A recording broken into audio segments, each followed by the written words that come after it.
Hello everyone, welcome back to Book Bar and welcome to my March stats and faves. So in the month of March, I read a total of 32 books. I will post my mid-month and my month wrap up in the cards. I did the first half of the month and then the second half of the month, and I went over all the books, but I talk in depth in my mid-month about the books I read in the first half. My total pages was around 10,612. Some of the books that were audio exclusive, so they don't have books, like ebooks to go with it, so I don't have a page count for those. Then my average rating was 4 stars, so this is lower than past months. I had a lot of 3.5 stars this month. I had 10 5 stars, 8 4 stars, 6 4 stars, 6 3.5 stars, 1 3 star, and 1 that I didn't rate at all.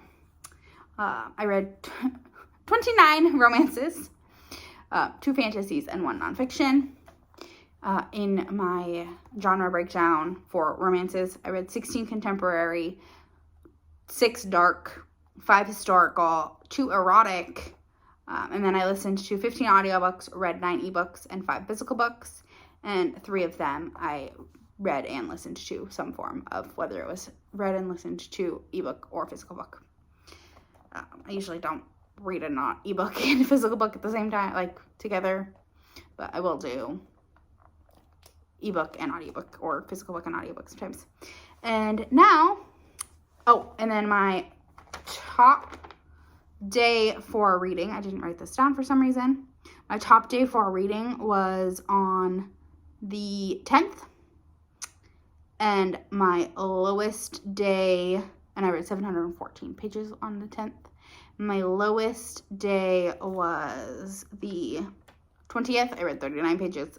That doesn't surprise me. That's when my brothers were here, so I really only read like at night. I didn't read during the day at all.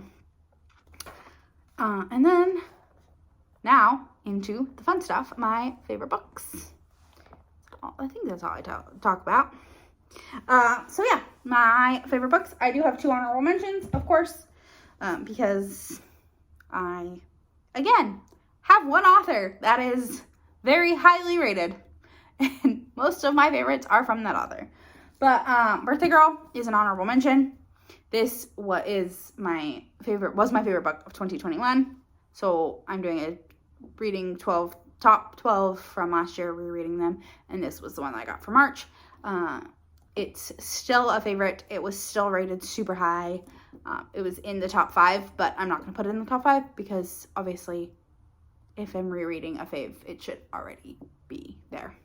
So this is an honorable mention. And my other honorable mention is actually a book that only got 4.5 stars, but I really, really, based off of I only got 4.5 stars from feeling, but based off of, the ratings in my spreadsheet that I do, it had a high enough rating that I probably should have rated it 5, but just my gut feeling originally, which is how I rate books. Again, I have a video up there. I'll put up there. It was originally just a 4.5, and that's Welcome to the Dark Side by Giana Darling. So that's my other honorable mention. And now into my 5 favorites. So coming in at number 5 was The Rivalry by Nikki Sloan. This is a sports romance told from dual perspectives, which is what I was wanting at the time I read it. It's about they become friends. So it's friends, kind of friends. I mean, they make out the first time they meet. Kind of insta-love or insta-lust. And they become friends. And then they find out that they're actually college rivals. And the heroine goes to Ohio State and the hero goes to Michigan, and they are big rivals. And it's a legitimate, in person, real life, those 2 schools are complete rivals.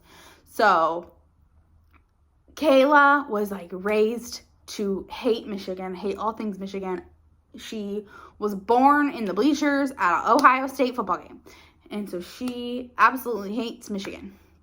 And when she learns that Jay McCabe is the tight end for Michigan, she wants to end things right then and there. And he's like, why? This rivalry is stupid. Why do you want to end it? Why do you want to end something good? Like, we have something good. So she's like, okay, fine. But she hides it from everyone. She lies to her parents. She hides it from her cheerleading squad. Like, all sorts of issues. And her mom is like super against, when she finds out, super against the relationship. Kayla ends up doing some stuff for Jay that makes him realize that she loves him.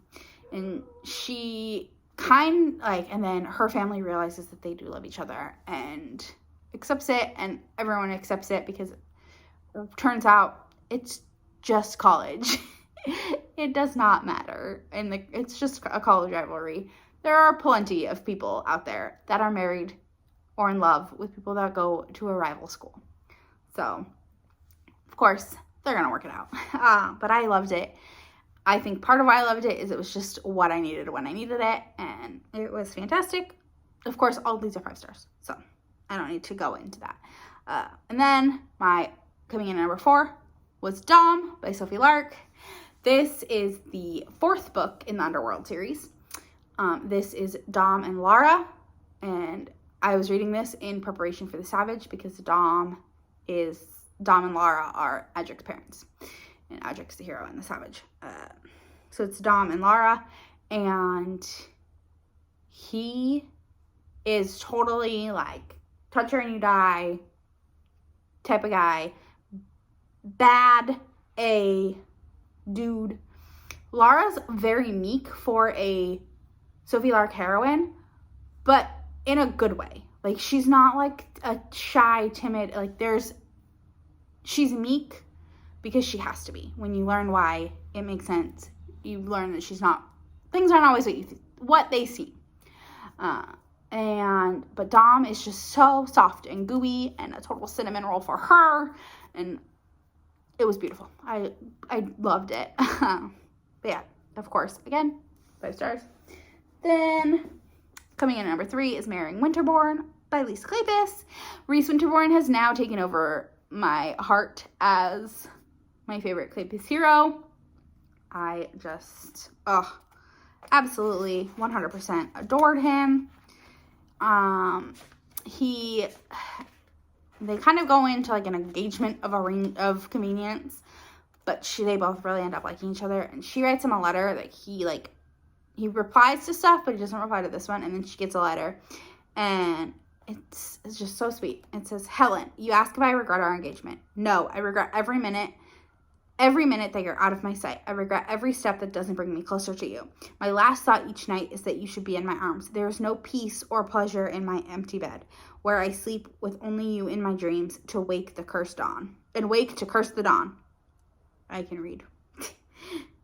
If I had the right, I would forbid you to go anywhere without me. Not out of selfishness, but because of being apart from you is like trying to live without breathing. Think on that. You've stolen my every breath, my very breath, Cariad, which is a Welsh term, I believe, because he's Welsh.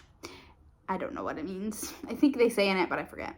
And now I'm left to count the days until I take it back from you, kiss by kiss. Winterborne. Oh, I love Reese. Reese has kind of a arc like Sebastian St. Vincent from the Wallflower series, but what he does isn't quite as bad as what Sebastian did. So there's not as much to forgive from him, and he's just chef's kiss, perfect. He's become my favorite Kleypas hero, and I absolutely adore him. Then, coming in at number 2 is The Bully by Sophie Lark. This is the 3rd book in the Kingmaker series. And this is Dean and Kat. We meet Dean in the 1st book of the Kingmaker series. He's the 3rd point of view. And he does some really terrible stuff in the book. Like, really bad. Then we meet Kat in The Rebel, which is book 2. She's the 3rd POV in that book. And she is very shy and quiet, and like people think she's weak. She does some stuff at the end of The Rebel that Dean catches, and he basically tells her that you will be my slave for the next year. Like, I know what you did. You will be my slave. And I won't say anything. So she does. And of course, he gets upset and he says, okay, fine. 1 month for you to do everything I want. Doesn't matter. And you will submit to me 100% for a month, and then we will be done.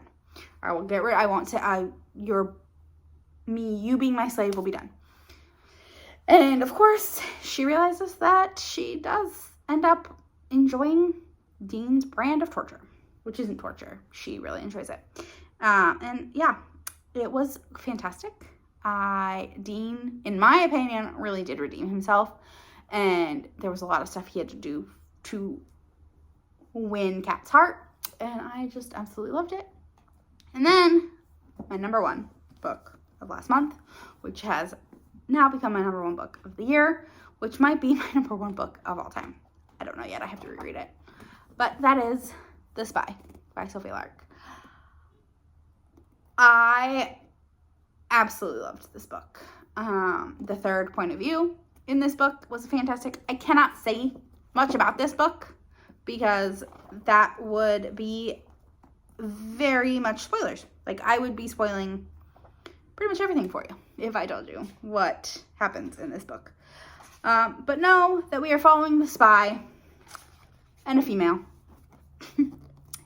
And the third point of view, the reveal of it is chef's kiss. This book is just amazing. Now, yes, all of Sophie Lark's books can be read as standalones. 100%. But they hit it will mean so much more to you if you read them in the suggested reading order. The way things are revealed, the way the story is woven all throughout will just mean so much more to you if you read it in order. And yeah, there is not enough good things to say about this book. Sophie Lark I'm pretty sure I said this in my last month's Stats and Faves, Sophie Lark is my favorite author. I have not read anything that I rated lower than a 4-star from her. She's just, I love her style of writing and the way she writes her characters and everything. And I am 100% a Sophie Lark stan. And yeah, I just love this book so much. And it will mean so much more to you, like I said, if you read in order. And it's a lot. It's an undertaking. She's even said, she has said, I'm done writing in this world because it's gotten so big that it's hard for new readers to want to read from. But if she wanted, love it. Love it. Can't say enough good things about that book and about Sophie Lark in general. So yeah, that is my stats and favorites for the month of January, oh my gosh, the month of March. Let me know down in the comments what your favorite book of March was. And let me know if you read any of these. Or let me know your favorite book and if I should read it. And don't forget to like, comment, subscribe, all that fun stuff. It'll really help me. And I will see you all in the next one. Bye!